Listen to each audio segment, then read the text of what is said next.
Hi Prakash గారు. Hello అండి. చాలా చిన్న బుక్ కానీ వెరీ ఎఫెక్టివ్గా ఉండే బుక్ గురించి చెప్తారా? దాని పేరు కూడా చిన్నగానే ఉందండి. ద డిప్ దాని పేరు. డిప్. ఓకే. సేత్ గోడిన్ అనే ఒక సీరియల్ ఎంటర్ప్రీనర్ రాశారు. ఆయన మార్కెటింగ్లో చాలా నిష్ణాతుడు. Very popular name. 80 పేజెసే ఉంటుంది. 2007లో రాశాడు. చాలా పాపులర్ అనమాట ఇది. ఓకే. అంటే ఈ బుక్ ఎవరు చదవచ్చు అంటారు? ఎవరికి బాగా యూస్ఫుల్ అవుతుంది? అందరికీ కూడా యూస్ఫుల్ ఉంటుంది. కానీ పర్టికులర్గా వీళ్ళు కంపల్సరీగా చదవాల్సిన వాళ్ళు అంటే ఎంటర్ప్రీనర్స్, ప్రొఫెషనల్స్, దెన్ క్రియేటివ్ ఫీల్డ్లో ఉండేవాళ్ళు.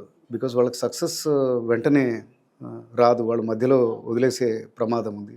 And anybody who is at a cross roads, అంటే నేను ఏం చేయాలా, నేను చేస్తున్న పని ముందరికి తీసుకెళ్ళాలా, దాన్ని కంటిన్యూ చేయాలా లేకపోతే వదిలేయాలా అనుకునే వాళ్ళకి ఈ బుక్ చాలా ఇంపార్టెంట్. ఎందుకంటే ఈ బుక్ ఏముంటుందంటే మనం ఏ పని చేసినా అంటే you start something, okay, so దాంట్లో ఏమవుతుందంటే ఆ ప్రయాణంలో ఫర్ ఎగ్జాంపుల్ ఒకతను క్రికెట్ ప్లేయర్ అయిద్దాం అనుకుంటా ఉన్నాడు, లేకపోతే వాళ్ళ ఫ్యామిలీ పిల్లోడిని వీడికి కొద్దిగా టాలెంట్ ఉంది చేద్దాం అనుకుంటున్నారు. 10 years ఉన్నాడు. ఒక 5-6 months రోజు పొద్దున్నే 4 గంటలకు లేపేసి స్టేడియంకి తీసుకెళ్ళి ఆడడం, అది ఇది 5-6 monthsలో మంచి అదే వచ్చింది, స్కిల్ వచ్చింది. ఓకే. స్కూల్ టీంలో కూడా వెళ్ళిపోయాడు. అంటే ఆయనకంటే పెద్దగా ఉన్న పెద్ద క్లాస్ వాళ్ళతో కూడా ఈయన వెళ్ళి ఆడుతూ ఉన్నాడు. ఓకే, చిన్న టౌన్లో ఉంటే ఆ టౌన్ టీంలో కూడా వచ్చేసాడు. కానీ అక్కడి నుంచి నెక్స్ట్ లెవెల్కి వెళ్ళాలంటే ఈ పడే 2 గంటలు అట్లా కష్టం సరిపోదు. Okay. Okay, then probably has to shift a bigger city, అక్కడ కొత్త కోచ్ దగ్గరికి వెళ్ళాలి, అది ఇదంతా. మనం ఏం చేసినా కానీ అంటే కెరియర్లో కానీ, రిలేషన్షిప్లో కానీ, బిజినెస్లో కానీ, హాబీలో కానీ ఈ పరిస్థితి ఎదుర్కొంటాం. మీరు ఏదన్నా మొదలెట్టండి, మీలో కొద్దిగా స్కిల్ ఉందనుకోండి, కొద్దిగా ఎంతూజియాజం ఉందనుకోండి, ఇనిషియల్ 2-3 monthsలో అది నేర్చుకోవడం ఒక దగ్గర దాకా బాగానే సాఫీగా వస్తుంది అన్నమాట. సో అక్కడి నుంచి ఎక్స్పర్ట్ కావాలి, మాస్టరీ కావాలి, ఆ ఫీల్డ్లో మనం బెస్ట్ లాగా ఉండాలి అంటే అక్కడి నుంచి ఒక డిప్ మొదలవుతుంది. ఇప్పుడు ప్రయాణం స్ట్రేట్ లైన్ రోడ్ లేకపోతే కొద్దిగా ఇంక్లైన్ రోడ్ లాగా ఉంటుంది అది అక్కడ దాకా. కానీ అక్కడి నుంచి మాస్టరీ కావాలంటే ఒక 6 months ఈ ప్రయాణం చేశారు, ఇంకొక మీరు 1-2 సంవత్సరాలు ఒక డిప్లోంచి వెళ్ళాలి అంటే ఒక లోయలోంచి వెళ్ళి ఆ శిఖరాన్ని చేరాలంటే బాగా కష్టపడాల్సి ఉంటుంది. అంటే మనిషి నైజం ఏంటి, ఎందుకులే ఇక్కడ దాకా బాగానే వచ్చింది కదా, ఇప్పుడు చదివే ఉంది, మనం చదువుతా ఉన్నాం, 10th ఇంటర్మీడియట్ అని చేశారు చాలామంది, ఒక 80% వస్తూ ఉంది.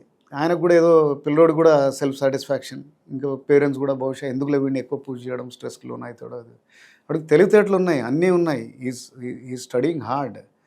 కానీ ఇంకొద్దిగా ఎఫర్ట్ పెడితే అక్కడ నుంచి ఇంకో 20-30% ఎఫర్ట్ పెడితే ఈ కెన్ క్రాక్ ఎంసెట్, ఈ కెన్ క్రాక్ ఐఐటి, ఎక్కడికో మంచి కాలేజీలోకి వెళ్ళగలుగుతాడు. కానీ అతను ఇక్కడే ఆపుతాడు. అది చదువు కావచ్చు, లేకపోతే ఏదైనా హాబీ కావచ్చు, ఏదైనా రిలేషన్షిప్ కూడా కావచ్చు, బిజినెస్ కూడా కావచ్చు, ఇంకెందుకు లేదు ఇక్కడికి చాలు అనుకునేది వస్తుంది అన్నమాట. ఓకే. సో ఒక యావరేజ్ పర్సన్కి, ఒక మాస్టర్కి ఈ మధ్యలో వచ్చేదే ఈ డిప్ అనమాట. ఓకే. తర్వాత ఇంకోటి ఏంటంటే అన్నీ కూడా అందరూ చేయలేరు.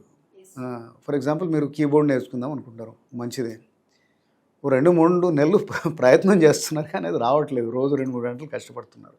You should also know when to leave that, ఎక్కడ వదిలేయాలో. Okay. So when to quit, when to stick. Okay. మీరు బాగా ఉన్నారంటే దాన్ని ఎంత కష్టపడైనా పర్స్యూ చేయాలి, లేదు బాగలేరంటే అది వదిలేసి ఇంకేదైనా ఇంకా వేరే దాంట్లో మీకు మీ టాలెంట్ ఉండొచ్చు, you're good at anchoring, so you had done some other job, అంతకుముందు యూఆర్ ఇంటూ హెచ్ఆర్. ఎస్. కానీ అది మీకు తెలుసు, ఆ ప్రయాణం ఎంత దూరం వెళ్ళినా యూ కాంట్ బి లైక్ ఏదో global HR, head of some MNC, ఇలా కాదు, నాకు ఇది దీంట్లో ప్యాషన్ ఉంది, నేను చేయగలుగుతానని ఇక్కడ దాకా వచ్చారు. No you are a known face. కానీ you to be the best amongst ఒక టాప్ 10 యాంకర్స్ ఎవరా అని అనుకున్నప్పుడు మీ పేరు వెంటనే గుర్తుకు రావాలి. దీనికి అదే డిప్ వస్తుంది. మీరు ఒక స్టేజ్కి వచ్చారు, ఆ నెక్స్ట్ స్టేజ్కి రావాలంటే ఇంకా బోర్డు అంతా కష్టపడాల్సి ఉంటుంది, ఆ డిప్ దాటాల్సింది. ఓకే. మాల్కమ్ గ్లాడ్వెల్ అని ఒక రైటర్ కూడా దీని గురించి రాశాడనమాట. అయితే ఆయన అవుట్లయర్స్ అనే వెరీ పాపులర్ బుక్. ఆయన ఏమంటాడంటే ఏదైనా మీరు ఒక 10,000 hours ప్రాక్టీస్ చేశారనుకోండి, you will be the best. 10,000 hours మీరు పియానోనే ప్రాక్టీస్ చేస్తూ ఉన్నారనుకోండి, మీరు ఒక ఏఆర్ రెహమాన్ లెవెల్లో వాయించవచ్చు. 10,000 hours అంటే కళ్ళు మూసుకొని వాయించేసేయచ్చు, వెంటనే ఎన్నో ట్యూన్స్ కట్టచ్చు. అది 10,000 hours ఆఫ్ సర్జరీ చేసేవాడు will be the best surgeon in the city. Okay. ఇప్పుడు సచిన్ తెందూల్కర్ ఉన్నాడు, డెఫినెట్గా ఆయన ఇండియన్ టీంలోకి వెళ్ళే ముందే 10,000 hours ఆఫ్ ప్రాక్టీస్ అయి ఉండొచ్చు, చిన్నప్పటి నుంచే చేశాడనమాట. సో ఎందుకు ఇది ఇంపార్టెంట్, నేను ఇంతకుముందు చెప్పినట్టుగా యావరేజ్కి బెస్ట్కి మధ్యలో ఉండేదే ఈ డిప్ దాటుకొని వెళ్ళాలి. వై బెస్ట్ అంటే ప్రపంచం బెస్ట్నే చాలా బెటర్గా ట్రీట్ చేస్తుంది. ఎగ్జాక్ట్లీ. మనకు ఇంట్లో ఎవరో చుట్టాలకి సడన్గా పెద్ద హార్ట్ ప్రాబ్లం వచ్చింది, మీరు ఏం చేస్తారు? ద బెస్ట్ డాక్టర్ని చూస్తాం. బెస్ట్ డాక్టర్ దగ్గరికి పోతారు, నెక్స్ట్ డాక్టర్ దగ్గరికి పోరు కదా. సిటీలో ఒక 12 మంది బెస్ట్ డాక్టర్స్ ఉండొచ్చు, వాళ్ళ అపాయింట్మెంట్ కోసం బాగా ట్రై చేస్తారు. 10,000 మంది కార్డియో సర్జన్స్ ఉండొచ్చు సిటీలో, దట్స్ మెటీరియల్. అట్లానే ఒక పెద్ద లీగల్ కేసు ఉంది, సో హండ్రెడ్స్ ఆఫ్ క్రోర్స్ అందులో ఇన్వాల్వ్ ఉంది. So will go to the best advocate. ఇప్పుడు ఎవరో పెద్ద పిక్చర్ చేయాలనుకుంటే వాడు సూపర్ స్టార్ దగ్గరికి వెళ్తారనమాట. Yes. This is a wonderful book, చాలా మోటివేటింగ్ బుక్. సో